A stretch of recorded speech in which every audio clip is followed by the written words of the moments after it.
जय हिंद साथियों, चहल एकेडमी के ऑफिशियल यूट्यूब चैनल पे आप सभी का स्वागत है।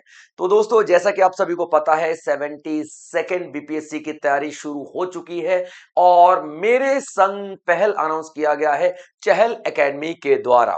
तो अभी हम करंट अफेयर का रिवीजन कर रहे हैं। जनवरी 2025 का सारा करंट अफेयर मैं आप लोगों को करा चुका हूं। एक फास्ट ट्रैक मोड पर हम लोग रिवीजन करेंगे, यानी कि बहुत ज्यादा डिटेल में हम लोग नहीं करेंगे क्योंकि एक रिवीजन सेशन है बच्चों। अगर हम पूरे 1.5 साल का करंट अफेयर कवर करने की कोशिश करेंगे तो कैसे कर पाएंगे, है ना। तो यहाँ पे हम लोगों ने जनवरी फरवरी मार्च अप्रैल पूरा साल का शुरू करेंगे और जब तक आपका 72nd बीपीएससी नहीं हो जाता, तकरीबन 1.5 साल का पूरा करंट अफेयर इकट्ठा हो चुका होगा। तो पूरे 1.5 साल के करंट अफेयर को हम लोग यहाँ पे कवर करेंगे। तो आप लोग रोज इस सेशन से जुड़े और बेहतर लाभ उठाइए क्योंकि सिलेक्शन आपकी जरूरी है, आपके लिए भी हमारे लिए भी। तो चलिए शुरुआत करते हैं, देखते हैं पहला आपका टॉपिक क्या है। तो पहला आप लोग क्वेश्चन देखेंगे बच्चे यहां पर कि who was appointed as the new SEBI chairman, यानी सेबी के चेयरमैन के रूप में किसे अपॉइंट किया गया है। तो करेक्ट आंसर आ जाएगा बच्चों तुहिन कांता पांडे, तुहिन कांता पांडे। अब देखिए बच्चों, सेबी क्या होता है। तो सेबी का मतलब होता है security exchange board of India. ठीक है बच्चे, security exchange board of India. अब ये security exchange board of India क्या होता है, देखिए बच्चों, हर तरीके के काम के लिए एक हमारी अथॉरिटी बनाई गई है। जैसे कि बैंकिंग के लिए आरबीआई अथॉरिटी बनाई गई है, जैसे कि एनएचएआई, जितने भी सड़क या हाईवे बनाए जाते हैं, राजमार्ग बनाए जाते हैं, उसके लिए national highway authority of India है। इंश्योरेंस सेक्टर के लिए आईआरडीएआई है। इसी तरीके से security exchange board of India, यानी कि security exchange board of India, ठीक है बच्चे, बोर्ड ऑफ इंडिया, ये शेयर मार्केट को रेगुलेट करने के लिए, यानी कि शेयर मार्केट को, सिक्योरिटी मार्केट को रेगुलेट करने के लिए, ठीक है बच्चे, शेयर मार्केट को रेगुलेट करने के लिए बनाया गया है। ठीक है, और इसको बनाया गया था 1988 में, याद रखना बच्चे, ठीक है। तो ये तुहिन कांता पांडे जी को अभी नए चेयरमैन के रूप में नियुक्त किया गया है। चलिए आगे बढ़ते हैं बच्चे। Now which ministry introduced the Aadhaar governance portal. Aadhaar governance portal किस मंत्रालय ने शुरू किया है। अब आधार गवर्नेंस पोर्टल होता क्या है बच्चों, देखिए, एक ऐसा पोर्टल होगा जिसे आधार, आपको पता है कि आधार कार्ड की शुरुआत हमने 2010 में की थी, पहले यही देख लो आप लोग, ठीक है। आधार कार्ड की शुरुआत हम लोगों ने कब की थी, तो 2010 में शुरुआत की थी, ठीक है बच्चे। और UIDAI ये अथॉरिटी है, जैसे कि मैंने पिछले क्वेश्चन में क्या बताया, हर एक काम के लिए, हर एक सेक्टर के लिए एक अथॉरिटी हम लोगों ने डिसाइड किया हुआ है ना। तो यहाँ पे आप क्या देखोगे कि यूआईडीएआई इसकी अथॉरिटी है। अब देखिए सवाल क्या आता है, ministry of electronics and information technology, यानी कि माइटी, यानी कि माइटी, अश्विनी वैष्णव साहब है फिलहाल, याद रखेंगे आप लोग, अश्विनी वैष्णव साहब है फिलहाल। और ये किस तरीके के पहल है, ध्यान से सुनिएगा, ठीक है बच्चे। ये आधार गवर्नेंस पोर्टल किस मंत्रालय से जुड़ा हुआ है, ये तो समझ में आ गया। तो आधार गवर्नेंस पोर्टल क्या है, जैसे कि हम किसी स्कीम का लाभ उठाने के लिए आधार कार्ड देते हैं ना सरकारी डिपार्टमेंट में। जैसे कि मान लीजिए कि मुझे बीपीएल कार्ड बनाना है, तो बीपीएल कार्ड के लिए मुझे अपना आधार कार्ड जमा करना पड़ेगा। तो आधार कार्ड सही है कि गलत है, कैसे पता चलेगा, कैसे समझ में आएगा कि वो नकली आधार कार्ड या असली आधार कार्ड है। तो सरकारी डिपार्टमेंट को ना बहुत ऑफलाइन काम करना पड़ता था, प्रोसेस करना पड़ता था, जिससे कि बहुत ज्यादा समय लग जाता था। इसी के लिए अब यहाँ पे क्या किया गया है, ठीक है, आधार गवर्नेंस पोर्टल लॉन्च किया गया, आधार गवर्नेंस पोर्टल लॉन्च किया गया है। इस आधार गवर्नेंस पोर्टल पे आधार कार्ड नंबर जैसे ही डालेंगे सरकारी डिपार्टमेंट वाले, तो पता चल जाएगा कि आधार कार्ड सही है कि गलत है।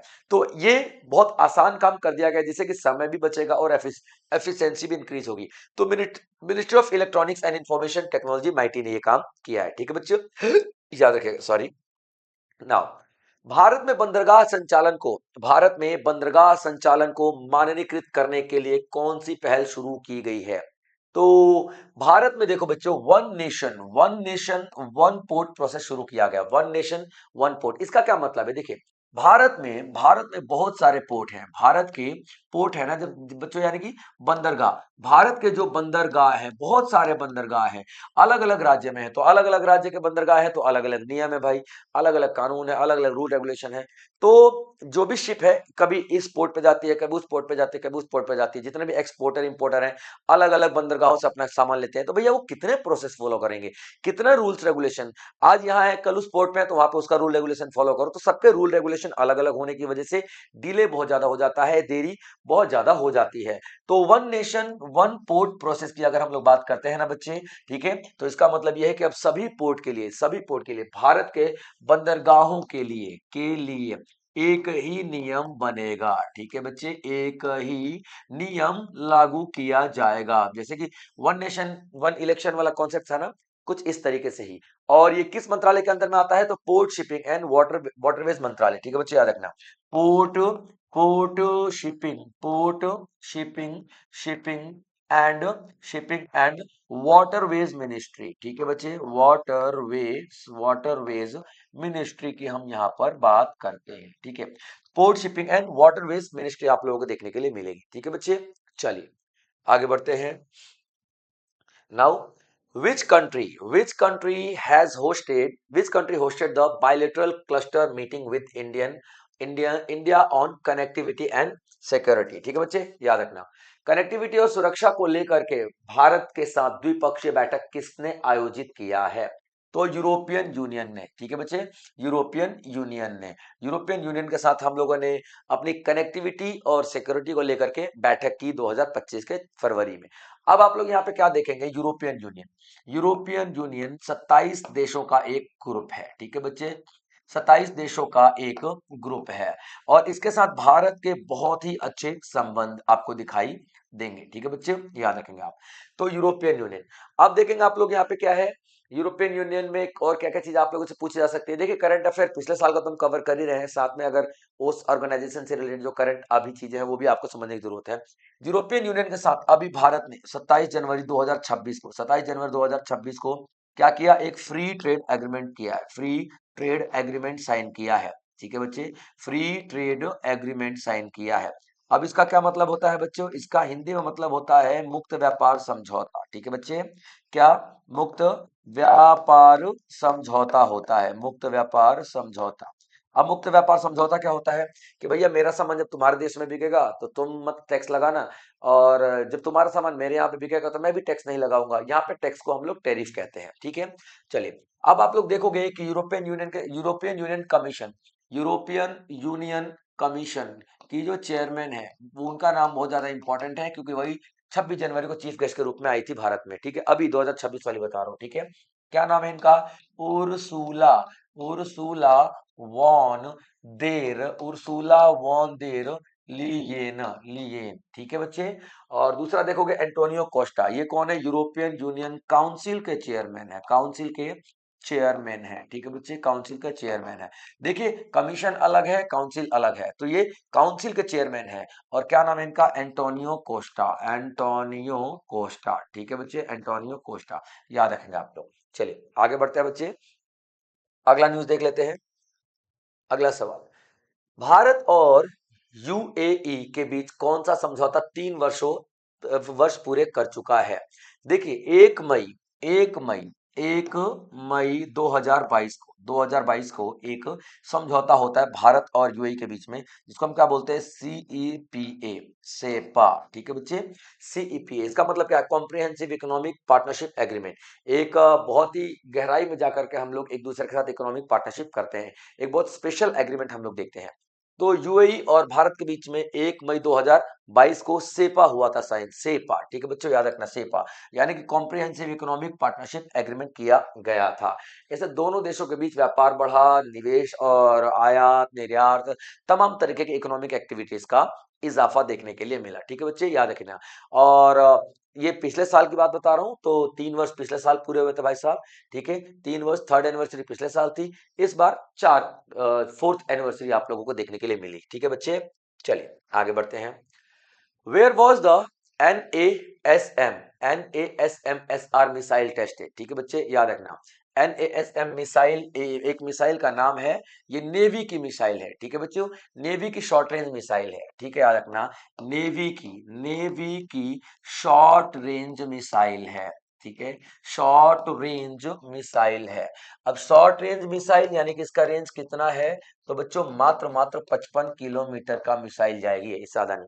कहां पे किया गया बच्चे, तो चांदीपुर में इसको किया गया, चांदीपुर में। ठीक है, चांदीपुर में एक रेंज का नाम है, ठीक है, integrated testing range, integrated testing range. ये हिंदी में ही है बच्चे, इंग्लिश में ही है बच्चे, ठीक है, याद रखना। इंटीग्रेटेड इंटीग्रेटेड टेस्टिंग रेंज जो है, ठीक है, टेस्टिंग रेंज यहां पर किया गया। और ये कहां पर है इंटीग्रेटेड टेस्टिंग रेंज? तो चांदीपुर। चांदीपुर कहां पे है? तो उड़ीसा में है, ठीक है बच्चे। चांदीपुर कहां पे है? तो उड़ीसा में आपको दिखाई देगा, याद रखना, ठीक है। चलिए, तो आप देखोगे कि ये परीक्षण उड़ीसा के तट पर हुआ और मिसाइल का विकास डीआरडीओ ने किया है।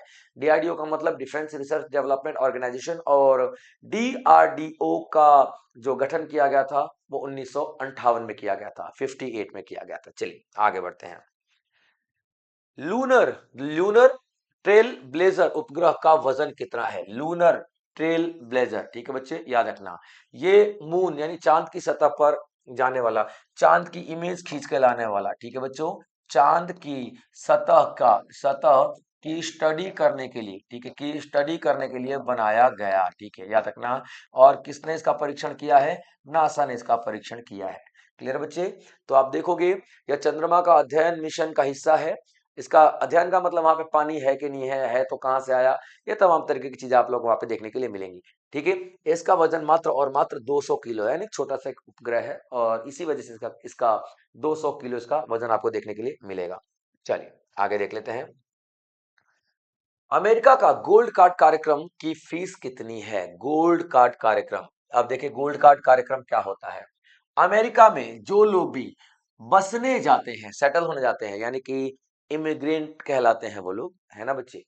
तो जितने बड़े बड़े अमीर, याद रखना, बड़े बड़े अमीर लोग जो हैं, ठीक है, बड़े बड़े अमीर लोग अगर वहां पर, रिच लोग वहां पर बसने जाते हैं, रिच पीपल अगर बसने जाते हैं, तो आप लोग यहाँ पे क्या देखोगे कि रिच पीपल के लिए एक कार्ड लॉन्च किया गया है जिसको हम क्या बोलते हैं? Gold card. क्या बोलते हैं? Gold card. तो अमेरिका ने यहाँ पे क्या बोला है कि अगर आप लोग यहाँ पे आना चाहते हो और लुफ्त उठाना चाहते हो अमेरिकन सर्विसेज का, तो आपको क्या खरीदना पड़ेगा? गोल्ड कार्ड खरीदना पड़ेगा। गोल्ड कार्ड की फीस भरनी पड़ेगी। और ये गोल्ड कार्ड की फीस कितनी होगी? $5 मिलियन। 1 मिलियन में 10 लाख होता है बच्चे, ठीक है। तो $5 मिलियन आपको यहाँ पे देखने के लिए मिलेगा। तो यह निवेश आधारित कार्यक्रम है, विदेशी निवेशकों को आकर्षित करता है, उच्च निवल संपत्ति वाले व्यक्तियों के लिए, ठीक है, जिनके पास बहुत ज्यादा एसेट है, वो आके इन्वेस्टमेंट करें बढ़िया तरीके से यूएस में जाके, क्या मजेदार आपको रिटर्न मिलेगा ये, और बहुत लोग कर भी रहे हैं। चलिए आगे बढ़ते हैं बच्चे। भारत कॉलिंग कॉन्फ्रेंस 2025 में किया गया, कहां पे किया गया, ठीक है बच्चे। तो भारत कॉलिंग कॉन्फ्रेंस मुंबई में किया गया। मुंबई में एक जियो कन्वेंशन सेंटर है, ठीक है बच्चे, जियो कन्वेंशन सेंटर है, यहां पर किया गया, जियो कन्वेंशन सेंटर है, यहां पर आयोजित किया गया, ठीक है बच्चे, याद रखना। और ये किस लिए किया गया था? ताकि ज्यादा ज्यादा स्टार्टअप्स को बढ़ावा मिल सके और ज्यादा ज्यादा उद्योग को बढ़ावा मिल सके। तो उद्योग के ऊपर बेसिकली एक ही आपको डिस्कशन दिखाई देगा। तो इसमें निवेश और व्यापार पर चर्चा हुई, उद्योग जगत के नेता शामिल हुए और तमाम चीजें आप लोग यहाँ पे देखोगे, ठीक है बच्चे। पीयूष गोयल साहब यहाँ पर हेड किए थे, पीयूष गोयल साहब, ठीक है बच्चे, पीयूष गोयल साहब यहाँ पे क्या किए थे? हेड किए थे, यानी कि चेयरमैनशिप इन्हीं की थी। चलिए आगे बढ़ते हैं। राष्ट्रीय धन्वंतरी आयुर्वेद पुरस्कार 2025 के प्राप्तकर्ता कौन है? ठीक है, याद रखना, राष्ट्रीय धन्वंतरी आयुर्वेद पुरस्कार, एक हमारे योग गुरु थे और आयुर्वेद गुरु थे, धन्वंतरी करके, ठीक है, धन्वंतरी जी, तो उन्हीं के नाम पर ये उन लोगों को दिया जाता है जिन्होंने आयुर्वेद के क्षेत्र में, योगा के क्षेत्र में बहुत ही बढ़िया अपना उत्कृष्ट रोल निभाया है, तो उन व्यक्तियों को दिया जाता है। तो आप देखोगे राष्ट्रीय धन्वंतरी आयुर्वेद पुरस्कार 2025 के प्राप्तकर्ता कौन है? National Dhanvantari Ayurveda award 2025। आप यहाँ पे देखोगे बच्चे कि वैद्य ताराचंद शर्मा, पहला नाम देखोगे आप लोग वैद्य ताराचंद शर्मा, दूसरा आप लोग देखोगे वैद्य मायाराम उनियाल, और तीसरा नाम देखोगे आप लोग वैद्य समीर गोविंद जामदग्नि, जामदग्नि, ठीक है बच्चे, याद रखना। तो ये तीन ऐसे व्यक्ति हैं जिन्हें आयुर्वेद के क्षेत्र में ये अवार्ड दिया गया है, ठीक है बच्चे। और ये अवार्ड किसने दिया है? तो आयुष मंत्रालय ने दिया है, ठीक है बच्चे, आयुष मंत्रालय ने ये अवार्ड दिया। ठीक है, आयुष मंत्रालय कब बनाया गया था? तो 2014 में बनाया गया था। 2014 के पहले क्या था? 2014 के पहले 2003 में बनाया गया था, तो ये केवल एक डिपार्टमेंट था। यानी कि आयुष नाम का एक डिपार्टमेंट बनाया गया हमारी सरकार के द्वारा 2003 में। 2014 में उसको अपग्रेड कर दिया गया आयुष मंत्रालय में। ठीक है बच्चे, तो आयुष मंत्रालय ये अवार्ड देता है। आगे देखते हैं। Which international climate panel is facing delay in its global climate assessment? कौन सा अंतरराष्ट्रीय जलवायु पैनल अपनी वैश्विक जलवायु रिपोर्ट में देरी का सामना कर रहा है? देखिए बच्चे, inter governmental panel on climate change, ये एक ऐसी रिपोर्ट है जो हर एक देश को देना पड़ता है क्लाइमेट चेंज से रिलेटेड। अपने अपने कंट्री का रिपोर्ट दोगे आप लोग कि आपने क्या क्या क्लाइमेट चेंज को सुधारने के लिए आपने क्या क्या कार्यक्रम किए हैं, क्या क्या इनिशिएटिव आप लोग ले रहे हो। तो इन सारी चीजों पे डिस्कशन डिबेट किया जाता है, एक मीटिंग होती है और हर एक देश अपना अपना प्रोजेक्ट पेश करता है। तो यहाँ पे अलग अलग डिपार्टमेंट है, अलग अलग कंट्री हैं। तो आप देखोगे कि डिले हो जाता है, क्योंकि जैसे जैसे पर्यावरण का जो रूल रेगुलेशन आ रहे हैं, पर्यावरण से रिलेटेड बहुत सारी समस्याएं आ रही हैं, तो इस बार बहुत ज्यादा देरी हो गई थी, इस वजह से न्यूज में है। ठीक है, तो ये संयुक्त राष्ट्र से जुड़ा जलवायु निकाय है, मैं आप बता चुका हूँ, इंटरनेशनल लेवल पे वैश्विक तापमान और जलवायु परिवर्तन पर रिपोर्ट जारी करता है। रिपोर्ट में देरी नीतिगत फैसलों में असर पड़ सकता है।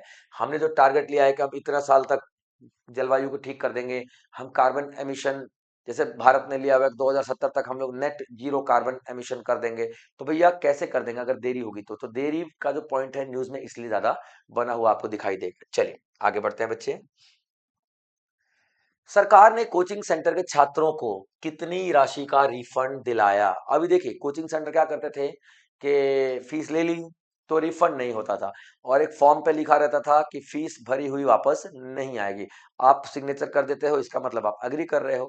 लेकिन यहाँ पे गवर्नमेंट ने साफ बोल दिया कि नहीं, अगर आप वो सर्विसेज नहीं दे पा रहे हो, अगर आप वो सर्विसेज नहीं दे पा रहे हो, अगर आप लोग जो बोल के फीस लिए थे वो सब्जेक्ट नहीं करा रहे हो, सिलेबस नहीं कवर हो रहा है, तो आप लोगों को फीस वापस करनी पड़ेगी।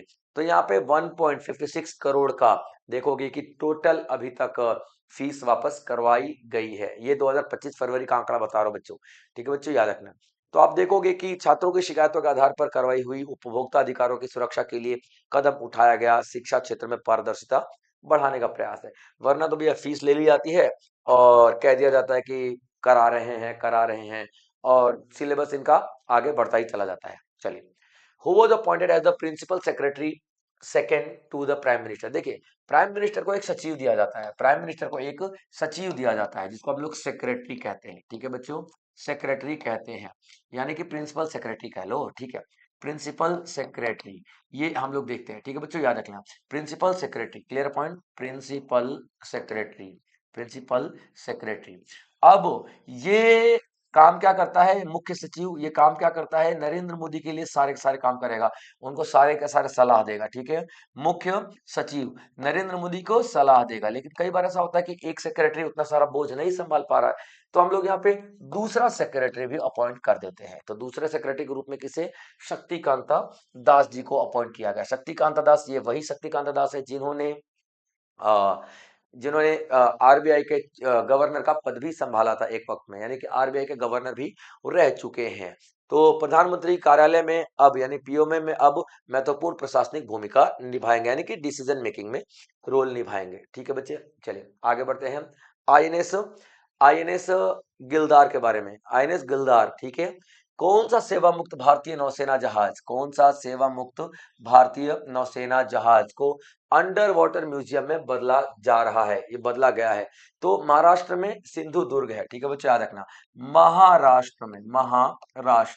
महाराष्ट्र में सिंधु दुर्ग, सिंधु सिंधु दुर्ग, सिंधु दुर्ग। ठीक है बच्चे, महाराष्ट्र में सिंधु दुर्ग है। और जो ये सिंधु दुर्ग जिले में एक नाव है आईएनएस गुलदार, एक नाव है आईएनएस गुलदार, यानी कि नेवी इंडियन नेवी शिप। ठीक है बच्चों, नेवल शिप आईएनएस गुलदार, आईएनएस गुलदार, आईएनएस गुलदार। ये जो है कमीशन किया गया था भारतीय नेवी को दिया गया था 1985 में, और लगभग लगभग 38 साल इसने सेवा दी, और उसके बाद इसको रिटायर कर दिया गया। ये पोलैंड से मंगाया गया था, ये पोलैंड से हम लोगों ने खरीदा था, ठीक है, और इसको सेवा मुक्त कर दिया गया। और रिटायरमेंट के बाद इसको म्यूजियम में बदल दिया गया। म्यूजियम कहाँ पे रखा गया है? तो सिंधुदुर्ग, महाराष्ट्र में आप लोगों को देखने के लिए मिलेगा। ठीक है बच्चे, चलिए आगे बढ़ते हैं। मुंबई की एक फार्मा कंपनी कौन सा अनाधिकृत दवा संयोजन निर्यात कर रही थी? यानी कि एक ऐसी फार्मा कंपनी है जो कि दवाई इंडिया में अप्रूव नहीं किया गया था, इंडिया में उसको हटा दिया गया था, डिसअप्रूव हो गया था, मतलब खारिज कर दिया गया था उसका अप्रूवल को, लेकिन उसी दवाई को एक्सपोर्ट किया जा रहा था। वो पता चला भारत को, और फिर उस कंपनी पे बहुत बड़े एक्शन लिए गए। तो कौन सी कंपनी थी, याद रख लेना, ठीक है। मुंबई की एक फार्मा कंपनी कौन सा ये दवाई की बात करें, ठीक है बच्चों, याद रखना। दवाई, तो दवाई का नाम क्या है? ठीक है, टेपे, दवाई का नाम क्या है? टेपेंटा, टेपेंटाडोल, टेपेंटाडोल एक दवाई है, और कैरिसो, कैरिसो प्रोडोल, ये दो दवाई है। तो दोनों को कंबाइन किया गया और एक दवाई बनाई गई। ये पेन किलर है, ये हाई पेन किलर है, यानी कि बहुत ज्यादा जब पेन वेन होता हो तो ये दवाई आप लोग खा सकते हो, ठीक है, याद रखिएगा। अब यहाँ पे इसलिए इसको मना कर दिया गया क्योंकि इसमें नशे की कुछ चीजें, तत्व पाए जा रहे थे। चलिए, how many Guinness world record did the Ayush ministry campaigning achieve? Ayush मंत्रालय ने जो कैंपेनिंग शुरू किया है, ठीक है, अपने आयुष इलाज को, आयुष के तरीके से इलाज को बढ़ावा देने के लिए, तो उसने कितने गिनीज वर्ल्ड रिकॉर्ड अपनाए हैं? तो 5 गिनीज वर्ल्ड रिकॉर्ड अपनाए हैं। आयुष क्या है पहले आप लोग ये समझिएगा, ठीक है बच्चे। आयुष, आयुष क्या है? तो ए से आप लोग देखोगे आयुर्वेदा, ठीक है बच्चों, ए से आप देखोगे आयुर्वेदा, आयुर्वेद। वाई से देखोगे आप लोग योग, योग, ठीक है। यू से देखोगे आप लोग यूनानी, यूनानी। एस से आप लोग देखोगे यूनानी, एस से देखोगे आप लोग सिद्धा, क्या? एस से सिद्धा देखोगे। एच से देखोगे आप लोग होम्योपैथी, होम्योपैथी, ठीक है बच्चे, होम्योपैथी। तो ये तमाम आप लोगों को ये फुल फॉर्म्स हैं। अब ये यही फील्ड में काम करते हैं, आयुर्वेद को बढ़ावा देंगे, योग को, यूनानी, सिद्धा, होम्योपैथी। तो अपने आयुष में इस 5 चीजों को, इस 5 जो मेन कंपोनेंट है, इनके लिए कैंपेनिंग यानी कि प्रचार किया जा रहा था खूब सारा, और उसी प्रचार में इन्होंने इतना ज्यादा अचीवमेंट किया कि 5 गिनीज वर्ल्ड रिकॉर्ड स्थापित कर दिए, ठीक है बच्चे, याद रखना। बड़े लेवल पे जन भागीदारी यहाँ पर देखने के लिए मिली, यानी कि लोगों ने पार्टिसिपेट किया। भारत ने हाल ही में किस संगठन की अध्यक्षता संभाली है? देखो बच्चों, वैसे तो बहुत सारे संगठनों की अध्यक्षता संभाली है, क्योंकि अगर 2026 की बात करते हैं, ठीक है, तो चलो 2026 बात करेंगे, फिलहाल ये देख लेते हैं, ठीक है बच्चे। चलिए, आप देखोगे G20, देखो, बे ऑफ बंगाल, अभी G20 के बारे में बात करेंगे, फिलहाल बे ऑफ बंगाल की बात कर लेते हैं, ठीक है। Bay of Bengal inter governmental, ठीक है बच्चे, bay of Bengal inter governmental organization, ठीक है, गवर्नमेंटल ऑर्गेनाइजेशन, ये जिसको हम बोलते हैं बीबीआईजी, बीबीआईजी और ऑर्गेनाइजेशन, ठीक है। अब इसका मतलब क्या होता है? ये फिशिंग यानी कि मछली पालन, मछली पालन, मछली पालन की बात कर रहे हैं। तो मछली पालन के क्षेत्र में बढ़ावा देने के लिए, या फिर उसको या फिर इनोवेशन, नवाचार करने के लिए कैसे मछली पालन को हम लोग बढ़ावा दे सकते हैं? तो आप देखोगे कि बे ऑफ बंगाल में, बंगाल की खाड़ी में से जुड़े हुए जितने भी देश हैं उन सबका एक समूह है बच्चे, और ये फिशिंग को बढ़ावा देता है। तो भारत ने 2025 में इसकी अध्यक्षता संभाली, ठीक है बच्चे, याद रखना। मैं G20 की बात कर रहा था, तो भारत ने 2026 में संभाली है, साउथ अफ्रीका से अभी लिया है, भारत ने संभाला है, ठीक है। तो अगर तो 2025 की बात कर रहे हैं, ठीक है, तो याद रखना नाम आपको लिया जाएगा, ठीक है, bay of Bengal inter governmental organization. और अगर 2026 है तो जाहिर सी बात है G20, ठीक है बच्चे। चलिए आगे बढ़ते हैं।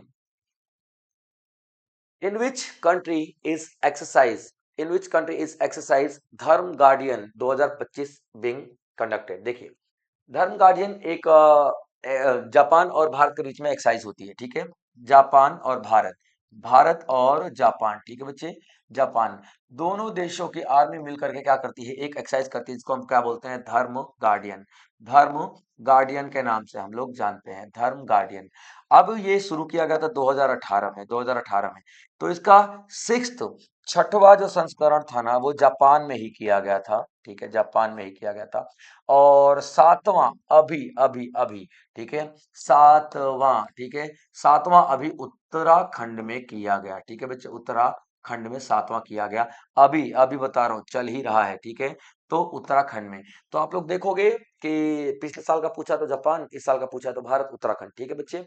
चलिए आगे बढ़ते हैं। वर्तमान में G20 की अध्यक्षता किस देश के पास है, ठीक है, तो मैं बताया था 2025 की बात कर रहा था मैं, है ना। तो 2025 की जी ट्वेंटी, ठीक है, G20 को 1999 में बनाया गया था। G20 को 1999 में बनाया गया था। अभी 1999 में जब बनाया गया था, ठीक है, तो इसको इसलिए बनाया गया था कि एक आर्थिक लेवल पे सारी देशों का, मतलब G20 में 19 देश हैं, 19 प्लस एक यूरोपियन यूनियन, यूरोपियन यूनियन में 27 देश हैं, ठीक है बच्चे। तो यूरोपियन यूनियन प्लस 19 आप लोग देखोगे। अब ओवरऑल कॉन्सेप्ट यहाँ पे ये समझ में आता है कि एक आर्थिक मंच था, मतलब कि एक आर्थिक डिबेट डिस्कशन के लिए बनाया गया था, लेकिन धीरे धीरे करके इसके मकसद, इसके एम बदलने लगे, बदलने का लगे मतलब और चीजें जुड़ने लग गई। तो आज की डेट में देखो ये आर्थिक रूप से भी एक दूसरे के साथ बात करता है, एक दूसरे को टेक्नोलॉजी में भी सपोर्ट करता है, डिफेंस में भी सपोर्ट करता है। ये सारी चीजें धीरे धीरे बढ़ चुकी हैं, ठीक है बच्चे। तो साउथ अफ्रीका ने 2025 में इसका मीटिंग किया था, समिट किया था। और 2026 में भारत के पास, 2026 में भारत के पास इसकी प्रेसिडेंसी है, ठीक है बच्चे, भारत के पास क्या है, प्रेसिडेंसी है। और अभी इसका हेडक्वार्टर कहाँ पे है, तो भारत में ही। हेडक्वार्टर कहाँ पे है, तो भारत में ही। मैंने अभी क्यों बोला, अभी इसलिए बोला क्योंकि इसका कोई हेडक्वार्टर स्थायी रूप से नहीं है, ठीक है। यानी कि इसका हेडक्वार्टर ने जो भी देश इसकी प्रेसिडेंसी संभालता है, अध्यक्षता संभालता है, ये उसी में अपना हेडक्वार्टर उस साल के लिए बनाता है, ठीक है बच्चे। तो अभी आप लोग देखोगे भारत में, ठीक है। चलिए आगे बढ़ते हैं। फिलिस्तीनी मुद्दे पर अरब नेताओं की अनौपचारिक बैठक, अनऑफिशियल, ठीक है, याद रखना, अनऑफिशियल बैठक कहां पे हुई है, तो रियाद में हुई है, रियाद, रियाद, ठीक है, सऊदी अरेबिया की राजधानी, ठीक है, सऊदी अरेबिया की राजधानी रियाद में हुई है। अभी आप लोग देखोगे फिलिस्तीनी की बात करें, यानी कि पैलेस्टीनियन, ठीक है, पैलेस्टाइन, याद रखेंगे बच्चे। अभी देखो ये तो बहुत ही ज्यादा मुद्दा गरमाया हुआ है, पैलेस्टाइन, ठीक है बच्चों, पैलेस्टीनियन, पैलेस्टीनियन जो गवर्नमेंट है, और बहुत सारे लोग, और इजरायली, ठीक है बच्चों, इजराइल, पैलेस्टीनिया और इजराइल, यानी कि फिलिस्तीन, ठीक है बच्चे, फिलिस्तीन, फिलिस्तीन और इजराइल, इन दोनों में हमेशा से लड़ाई होती रहती है। और किसके लिए, तो गाजा पट्टी के लिए, ठीक है, गाजा पट्टी के लिए, यानी कि गाजा स्ट्रिप के लिए लड़ाई होती है। एक छोटा सा एरिया है जो दोनों चाहते हैं कि इसका रोल हो, कब्जा हो, इसका कब्जा हो। तो यहाँ पे अभी देखना, 2023 में हमास ने अटैक किया था इसराइल के ऊपर, हमास ने अटैक कर दिया था इसराइल के ऊपर, 7 अक्टूबर की डेट रही थी। तो इस तरीके का अटैक कभी इसराइल, कभी ये पैलेस्टीन करता रहता है, करता रहता है, ठीक है। तो अभी उसी मुद्दे को डिस्कस करने के लिए एक मीटिंग बुलाई गई, ताकि शांति बनाए रखे जाए। तो रियाद में इस तरीके की मीटिंग हुई, रियाद में, याद रखना, रियाद, रियाद में। चलिए आगे बढ़ते हैं। What which online regulatory framework govern OTT platform in India? OTT platforms को भारत में कौन सा ऑनलाइन ऑनलाइन प्लेटफॉर्म, कौन सा ऑनलाइन नियामक ढांचा नियंत्रित करता है, कंट्रोल करता है? पहले तो ओटीटी का मतलब क्या होता है, ओवर द टॉप। ओटीटी का मतलब क्या होता है बच्चे, over, over the top, OTT का मतलब होता है, ठीक है बच्चे, ओटीटी प्लेटफॉर्म। आप देखते हो ना, नेटफ्लिक्स हो गया, अमेजन हो गया, ये क्या बोलते हैं, प्राइम स्टार हो गया, हॉट स्टार हो गया, ये सब ओटीटी प्लेटफॉर्म कहलाते हैं, ठीक है बच्चे। तो आप देखोगे कि इसमें अगर कंट्रोल नहीं किया गया तो ये नज़ारे कुछ भी दिखा देंगे, एडल्ट चीजें भर भर के दिखाएंगे, और तमाम तरीके की चीजें, नफरत फैलाने की चीजें दिखाने लग जाएंगे। तो इनको कंट्रोल करना जरूरी रहता है। तो इनको कौन कंट्रोल करता है, तो इंफॉर्मेशन टेक्नोलॉजी एक्ट, ठीक है, रूल्स 2021 का, क्लियर बच्चे, IT rules, information technology rules 2021 का इनको क्या करता है, कनेक्ट, इनको हम लोग रूल करता है, ठीक है बच्चे, याद रखना। और ये ओटीटी प्लेटफॉर्म बनाए किस एक्ट के तहत गए थे, तो आईटी एक्ट 2000 में आया था, ठीक है। तो आईटी एक्ट 2000 के अंडर इसको बनाया गया था, क्योंकि 2021 का तो जो एक्ट पास हुआ था आईटी के द्वारा, रूल रेगुलेशन पास करने के लिए, ओटीटी उसके पहले ही बन चुका था, तब रूल हुआ करता था हमारे पास आईटी एक्ट 2000, ठीक है। तो आईटी एक्ट 2000 यानी कि आईटी अधिनियम 2000 जो है उसके अंडर इसको बनाया गया था, ओटीटी प्लेटफॉर्म को। और इसको रूल रेगुलेशन कौन करता है, तो आईटी डिपार्टमेंट, ठीक है बच्चों, इंफॉर्मेशन टेक्नोलॉजी रूल्स 2021 के तहत। चलिए, पूर्णिमा देवी बर्मन, ठीक है, किस लुप्त प्राय पक्षी प्रजाति का संरक्षण के लिए जानी जाती हैं, तो ग्रेटर एड्जुटेंट स्टॉर्क, ग्रेटर एड्जुटेंट स्टॉर्क, ठीक है बच्चे, ग्रेटर एड्जुटेंट स्टॉर्क को बचाने के लिए इनकी बहुत बड़ी आर्मी बनाई है इन्होंने, महिलाओं की आर्मी बनाई है, ठीक है बच्चे, महिलाओं की महिलाओं की आर्मी बनाई है इन्होंने, ठीक है बच्चे, महिलाओं की आर्मी बनाई है इन्होंने। इस आर्मी को हम लोग क्या बोलते हैं, हरगिल्ला आर्मी, हरगिल्ला आर्मी, हरगिल्ला आर्मी बोलते हैं, ठीक है बच्चे, हरगिल्ला आर्मी। और किसने बनाई है, तो पूर्णिमा देवी जी ने, ठीक है बच्चे, पूर्णिमा देवी बर्मन, पूर्णिमा देवी बर्मन, ठीक है बच्चे, याद रखना। अब ये बहुत बड़ा सा पक्षी होता है, 6-6 फीट हाइट होती है इसकी, इसको बचाने के लिए इन्होंने पूरी आर्मी ही बना डाली, ठीक है बच्चे, याद रखना। किस क्षेत्र के लिए, तो असम के लिए, किस क्षेत्र के लिए, तो असम के लिए। इन्हें इनकी इस कार्य की वजह से चैंपियन ऑफ द अर्थ भी चुना गया था यूएन के द्वारा, champion of the earth, champion of the earth, ठीक है बच्चों, चैंपियन ऑफ द अर्थ भी चुना गया था 2022 में, ठीक है बच्चे, याद रखना, 2022 में। चलिए आगे बढ़ते हैं। नाउ नेक्स्ट इज, किस भारतीय राज्य ने गैर निवासियों को भूमि बिक्री समिति करने का मसौदा कानून मंजूर किया, यानी कि अब बाहर के जो लोग हैं वो यहाँ पे जमीन नहीं खरीदेंगे, ऐसा कानून पास कर दिया गया है, तो उत्तराखंड के द्वारा किया गया है। ये उत्तराखंड में टूरिज्म बहुत ज्यादा बढ़ रहा है, तो डेफिनेटली इनकम बढ़ेगी, तो जिसकी वजह से बहुत सारे लोग वहां पर होटल वोटेल या इन्वेस्टमेंट वगैरह करना चाह रहे हैं, और इन्वेस्टमेंट कर तो रहे हैं नो डाउट, लेकिन उनकी जो इन्वेस्टमेंट है उतनी ज्यादा काम नहीं करती, नुकसान ज्यादा कर देती है, ये उत्तराखंड की सरकार का कहना है, जिससे स्थानीय लोगों को परेशानी होती है, वे उनका कहना, मेरा कहना नहीं है। तो आप लोग देखोगे कि उत्तराखंड सरकार ने एक कानून जो पेश किया है कि अब बाहर के लोग जाकर के वहां पे जमीन नहीं खरीद सकते हैं, लेकिन जब होगा तब होगा, अभी तक तो फिलहाल की बात ही है ये। चलिए आगे आते हैं।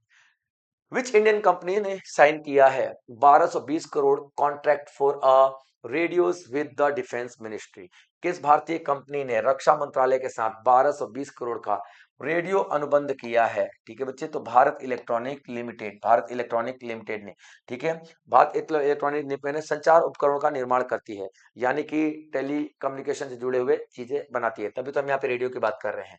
तो डिफेंस मिनिस्ट्री के लिए के द्वारा एक एग्रीमेंट साइन किया गया है कि हमारे डिफेंस के लिए रेडियो जो होता है ना, बातचीत करते रहते हैं वायरलेस वगैरह, है ना, उसका अपग्रेडेड वर्जन बनाया जाए, तो भारत इलेक्ट्रॉनिक लिमिटेड। अब यहाँ पे देखोगे कब बनाया गया था ये, तो 1954 में बनाया गया था, भारत रत्न में एक इस कंपनी को शामिल किया जाता है। आगे बढ़ते हैं। विच इंडियन कंपनी साइंड, अच्छा ओके, ये दोबारा रिपीट हो रहा है, कोई बात नहीं, आगे बढ़ते हैं।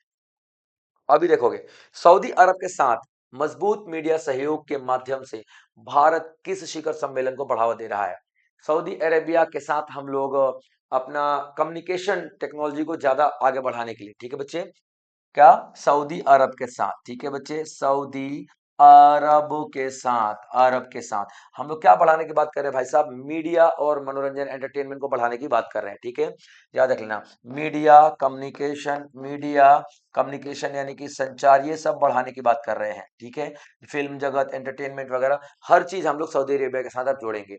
तो इसके लिए एक मीटिंग की गई, वेव बोलते हैं इस मीटिंग को, क्या, वेव समिट बोलते हैं, वेव समिट यानी कि वेव शिखर सम्मेलन। तो वेव का मतलब क्या होता है, वर्ल्ड ऑडियो विजुअल एंटरटेनमेंट, ठीक है बच्चों, वेव का मतलब audio visual, world audio visual entertainment, wave summit, wave summit, clear बच्चे, याद रखना आप लोग। तो वेव समिट की हम यहाँ पे अब बात कर रहे हैं। आगे बढ़ते हैं, देखते हैं क्या ही आगे और कौन कौन से सवाल हैं। नाउ, भारत में शहरी भूमि सर्वेक्षण के लिए शुरू किए गए पायलट कार्यक्रम का नाम क्या है, देखिए बच्चे, पायलट कार्यक्रम का नाम नक्शा है। अब ये नक्शा नाम से समझ में आ रहा है ना, नक्शा आपको नाम से समझ में आ रहा है। ये क्या है, डिजिटल भूमि रिकॉर्ड से जुड़ा कार्यक्रम है, यानी कि शहर में जितने भी भूमि है, उनका डिजिटल रिकॉर्ड रखा जाएगा। ठीक है बच्चे, क्या डिजिटल रिकॉर्ड रखा जाएगा। अब इसकी जो मैपिंग होगी ना, मैपिंग होगी वो कैसे होगी, मैपिंग जो होगी बच्चे याद रखना, मैपिंग ड्रोन के जरिए होगी। मैपिंग किसके जरिए होगी, तो ड्रोन के जरिए होगी। मैपिंग किसके जरिए होगी, तो जीपीएस के जरिए की जाएगी। यानी कि अब तमाम तरीके की आप लोग यहाँ पे क्या देखोगे, टेक्नोलॉजी देखोगे, और उससे क्या होगा, भूमि का नक्शा तैयार किया जाएगा। भूमि ये उधर उधर ऐसे करके नक्शा पूरा तैयार किया जाएगा। ठीक है बच्चे, और इसी रिकॉर्ड को हम लोग नक्शा बोलते हैं। ठीक है, नक्शा समझिएगा। ठीक है, तो भारत में शहरी भूमि सर्वेक्षण के लिए एक कार्यक्रम शुरू किया गया है, उसको हम क्या नक्शा बोलते हैं। इसी प्रकार का गांव में भी एक शुरुआत किया गया है स्वामित्व करके। ठीक है बच्चों, स्वामित्व पहल शुरू की गई है। ठीक है, गांव में भी सेम चीज है, गांव में भी ये किया गया है। क्लियर बच्चे, याद रखना एक एक चीज। और अभी असम ने भी एक ऐसा ही पहल शुरू किया है, जिसको हम लोग क्या बोलते हैं, मेरी मेरी जमीन, माई लैंड माई राइट पहल के नाम से जानते हैं। सेम चीज है, सेम चीज है। चलिए आगे बढ़ते हैं। युवाओं को एआई और उद्यमिता कौशल से सशक्त करने के लिए कौन सी पहल शुरू की गई, तो एआई फॉर एंटरप्रेन्योरशिप। ठीक है बच्चे, यानी कि उद्यमिता के लिए एआई, उद्यमिता के लिए एआई, एआई फॉर एंटरप्रेन्योरशिप। युवाओं को एआई और उद्यमिता कौशल से सशक्त करने के लिए कौन सी पहल की शुरुआत की गई है, तो युवाओं को टेक्नोलॉजी सिखाने के लिए, युवाओं को एंटरप्रेन्योरशिप कैसे काम करती है, उद्यमिता कैसे काम करती है, आपको कैसे अपने स्टार्टअप लेने, हर चीज के बारे में सिखाने के लिए एआई फॉर एंटरटेनमेंट एक पहल शुरू की गई है हमारी केंद्र सरकार के द्वारा। ठीक है, आगे बढ़ते हैं। What is the name of India's fourth generation deep ocean submersible, यानी कि भारत की चौथी पीढ़ी की गहरे समुद्र में जाने वाली पनडुब्बी का नाम बताएं, तो मत्स्य 6000, मत्स्य 6000। ये एक ऐसी पनडुब्बी है जो समुद्र के तल में जाकर के रिसर्च करने के काम आएगी। ठीक है, समुद्र के गहरे पानी में, समुद्र के गहरे पानी में, ठीक है बच्चे, गहरे पानी में जाकर के क्या करेगा, समुद्र के गहरे पानी में जाकर के रिसर्च करेगा। ठीक है, कि वहां पे मिनरल्स है कि नहीं है, मिनरल्स यानी कि वहां पर जो खनिज पदार्थ है कि नहीं है। और ये फोर्थ जनरेशन है बच्चों, यानी कि 3 इससे पहले भी जा चुके हैं। और मत्स्य, ठीक है बच्चे, मत्स्य मत्स्य मत्स्य इसलिए बोलते हैं हम इसको, क्योंकि ये मछली नाम समझ में आ रहा है आप लोगों को, तो ऐसी एक पनडुब्बी बनाई गई है, पनडुब्बी, इसी का नाम मत्स्य रखा हुआ है। ठीक है, इसी का नाम मत्स्य रखा हुआ है। और 6000 इसलिए क्योंकि 600 मीटर नीचे जा सकते हैं, यानी कि 6 किलोमीटर तक नीचे जा सकती है, समुद्र के बिल्कुल तल तक जा सकती है। चलिए आगे बढ़ते हैं। Who is the new chief election commission of India, आपको पता चली गया होगा, ये बहुत ज्यादा न्यूज में रहे हैं जब से राहुल गांधी ने जो वोट चोरी वाला इल्जाम लगाया था और कहा था कि भैया हमको रिपोर्ट दे दो, है ना, कहा पूरा सीसीटीवी कैमरा दे दो जहां जहाँ पे पोलिंग बूथ पे चुनाव हुए हैं, क्योंकि अगर आपने चुनाव ढंग से करवाए हैं तो आपको देने में क्या जाता है वीडियो। तो इन्होंने बोला था कि अच्छा हम अपनी माताओं बहनों की वीडियो आपको दें, आप बताओ कैसा लगेगा। अरे यार वो चेंजिंग रूम थोड़ी है कि वहां पे दिक्कत जाएगी। भाई ज्ञानेश कुमार ने इतना बड़ा ही बेवकूफी वाला बयान दिया था। ठीक है, तो ज्ञानेश कुमार जी को खैर जो भी हो, मुख्य आयुक्त के रूप, चुनाव आयुक्त के रूप में नियुक्त किया गया है। चलिए आगे बढ़ते हैं। कुक आइलैंड चीन समझौते पर किस देश ने चिंता जताई, ठीक है, कुक आइलैंड एक इंडिपेंडेंट देश है, कुक आइलैंड एक इंडिपेंडेंट देश है बच्चे। ठीक है बच्चे, याद रखना, कुक आइलैंड इंडिपेंडेंट देश है, इंडिपेंडेंट देश है। और ये चाइना के साथ मिल करके, मतलब चाइना के साथ मिल करके, पहले इतनी बहुत ज्यादा दुश्मनी टाइप की हुआ करती थी, लेकिन बीच में दोनों का अच्छा खासा यहाँ पर संबंध बन गया है। तो आप देखोगे कि न्यूजीलैंड इस संबंध से काफी ज्यादा परेशान, तो बहुत सारी बयानबाजी इनकी आती रहती थी। ठीक है, क्योंकि न्यूजीलैंड को लग रहा है कि भैया ये न्यूजीलैंड के पास में, तो न्यूजीलैंड की खतरे जो हैं वो बढ़ जाएंगे, तो न्यूजीलैंड काफी ज्यादा परेशान है। ठीक है, याद रखना। चलिए आगे बढ़ते हैं। What action is band under the proposed advocates act, अभी एडवोकेट्स एक्ट यानी कि प्रस्तावित एडवोकेट्स अधिनियम संशोधन के तहत कौन सी कार्रवाई प्रतिबंधित की जा रही है, तो कोर्ट बॉयकॉट। देखिए बच्चे क्या होता था, कई बार वकील लोग ना कोर्ट को छोड़ के ही चले जाते थे, बहिष्कार कर देते थे कि भाई केस चल रहा है और उनकी बात नहीं सुनो, उन्होंने ये डिमांड किया वो डिमांड किया नहीं मानो, तो के कोर्ट को ही बॉयकॉट कर देते, कोर्ट को ही छोड़ के चले जाते थे। अरे भैया तुम्हारे पिताजी का घर थोड़ी है, जज बैठा है, मुकदमा चल रहा है और आप निकल लिए, नहीं ऐसा नहीं होना चाहिए। तो यह वकीलों द्वारा अदालत को बहिष्कार किया जाता था, उसी पर रोक लगाई गई है अब, यानी कि कोई भी अगर वकील कोर्ट के बीच में, केस के बीच में कोर्ट छोड़ के जाता है तो जाहिर सी बात है उसको उस केस में हारा हुआ माना जाएगा, उसका जज अपने आप ही फैसला सुना देगा। ठीक है बच्चे, चलिए आगे बढ़ते हैं। नए विधेयक के तहत वक्फ भूमि विवादों को कौन संभालेगा? देखिए वक्फ क्या होता है, वक्फ क्या होता है, वक्फ तो वक्फ जो मुस्लिम लोग अपनी जमीन जायदाद कुछ भी मस्जिद को दान कर देते हैं। ठीक है, मुस्लिम लोग क्या कर देते हैं, अपनी जमीन जायदाद किसको, तो मस्जिद को दे देते हैं, मस्जिद को क्या कर देते हैं, दान कर देते हैं। तो ये मस्जिद को जो दान करेंगे ना बच्चे, ठीक है, तो इसका काम क्या होगा, सोशल सर्विस, यानी कि समाज सेवा में ही सारा का सारा पैसा लगेगा। ठीक है बच्चे, याद रखना जो भी पैसा, तो इसको पहले क्या चेयरमैन चलाते थे, इसको चेयरमैन चलाते थे, चेयरमैन, और चेयरमैन भी कौन होता था, तो मुस्लिम ही होता था। लेकिन अभी केंद्र सरकार ने बोला कि नहीं ऐसा नहीं होगा, क्योंकि ये सोशल सर्विस की बात है, तुम सोशल सर्विस में पैसा इस्तेमाल कर रहे हो नहीं कर रहे हो, ठीक है, कहाँ इस्तेमाल कर रहे हो, इन सबका देखना जरूरी है। तो अभी जो डिस्ट्रिक्ट कलेक्टर होगा उस एरिया का, वही वक्फ बोर्ड का पूरा मामला देखेगा कि कितने पैसे आए, कहां से आए और कहां को इसको खर्च किए जा रहे हैं। ठीक है बच्चे, चलिए आगे बढ़ते हैं। मणिपुर में राष्ट्रपति शासन किस अनुच्छेद के तहत लगाया गया? ठीक है, मणिपुर में लगाया गया था राष्ट्रपति शासन। तो आपको देखो राष्ट्रपति शासन लगाया जाता है आर्टिकल 356 के तहत। ये कब लगाई जाती है, जब किसी राज्य में कॉन्स्टिट्यूशनल मशीनरी फेल हो जाती है। ठीक है, याद रखना, कॉन्स्टिट्यूशनल मशीनरी फेल हो जाती है। अब इसका क्या मतलब होता है बच्चों, कॉन्स्टिट्यूशनल मशीनरी फेल होने का, देखिए बच्चे कॉन्स्टिट्यूशनल मशीनरी फेल होने का मतलब ये है कि जैसे वहां किसी भी राज्य की आप देखोगे विधानसभा विधान परिषद ये फेल हो जाता है, कार्य नहीं कर पाता है, तो गवर्नर साहब चिट्ठी लिख देते हैं राष्ट्रपति जी को कि भैया देखिए यहाँ पे ठीक से काम नहीं चल रहा है, लंबे समय से दंगे फसाद चल रहे हैं, अब आपको संभालना है इसको। लेकिन राष्ट्रपति जी एक चिट्ठी लिख देते हैं, बोले ठीक है, बोलो उनको कि हम बोल रहे हैं ठीक से रहे, नहीं रह रहे। गवर्नर जब दोबारा चिट्ठी लिखेगा तो यहाँ पर राष्ट्रपति शासन लागू हो जाता है।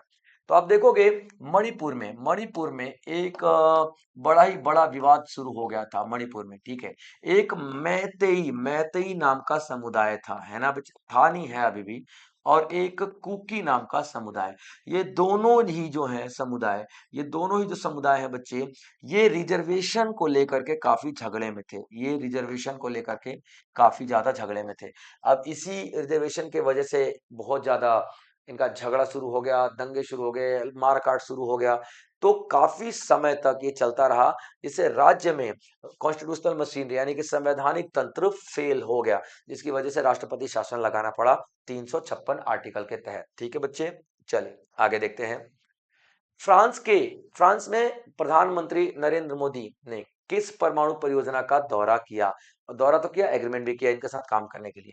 तो international thermonuclear experimental reactor, ITER। ठीक है बच्चे, तो फ्रांस में इस न्यूक्लियर थर्मल जो पावर प्लांट है, यहाँ पे विजिट किया प्रधानमंत्री नरेंद्र मोदी ने। क्लियर है पॉइंट, याद रख लेना।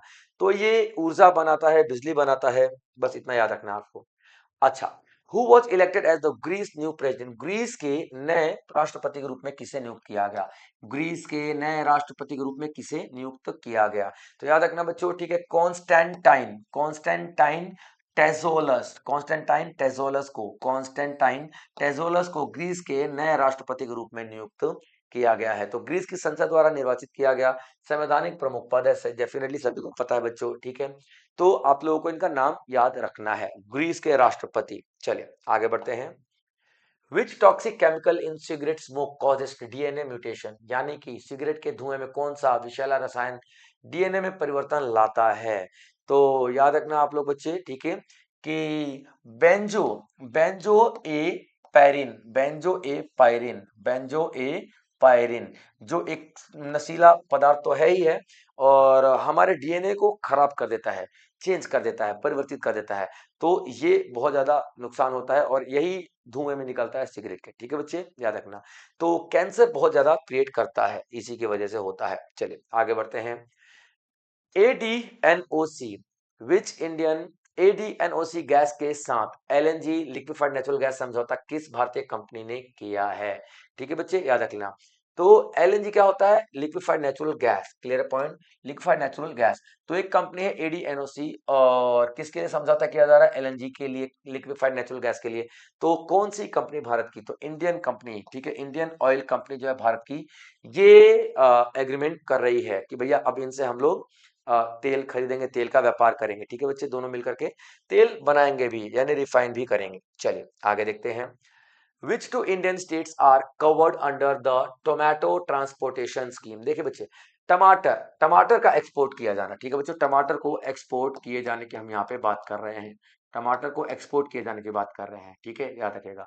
तो वैसे तो हर एक जो राज्य है जिनके पास टमाटर ज्यादा है या कोई भी चीज ज्यादा है, तो दूसरे राज्यों में ट्रांसपोर्ट करते ही हैं, यानी कि एक्सपोर्ट करते ही हैं भाई साहब। एक्सपोर्ट तो खैर विदेशी हो गया, दूसरे राज्यों में बेचते ही हैं और विदेश में भी भेजते हैं। तो आप देखोगे कि महाराष्ट्र और मध्य प्रदेश, दो राज्यों ने मिल करके यहाँ पर एक अनोखी पहल शुरू की है।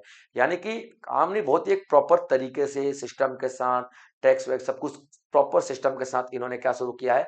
टमाटर परिवहन योजना। ठीक है बच्चों, तो टोमेटो ट्रांसपोर्टेशन के लिए यहाँ पर एक पहल शुरू की गई है। किसके द्वारा? तो मध्य प्रदेश के द्वारा और महाराष्ट्र के द्वारा।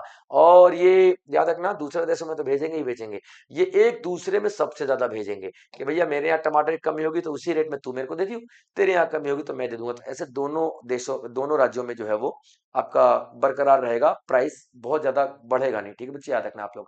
तो ये चीजें आप लोगों को देखने के लिए मिलेंगी, मूल्य स्थिर रहेगा इस चीज से। ठीक है बच्चे, चलिए तो ये था आज का सेशन। आई होप आप लोगों ने नोट्स बनाए होंगे, आप लोग रिवीजन करते रहे बच्चों। इसी तरीके से रिवीजन रोज मैं लेकर के आऊंगा। फरवरी अभी शुरू किया है, फरवरी 2025 का करंट अफेयर, ये चलेगा 3-4 दिन, उसके बाद फिर मार्च, अप्रैल, मई, जून, ऐसे करते करते हम 2026 में आ जाएंगे। और 2026 में भी जब तक आपका एग्जाम नहीं हो जाता तब तक हम इसको कवर करने की कोशिश करते रहेंगे दोस्तों। चलिए तो मिलते हैं फिर कल नए सेशन में, तब तक आप लोग अपना ध्यान रखेंगे बच्चों। जय हिंद।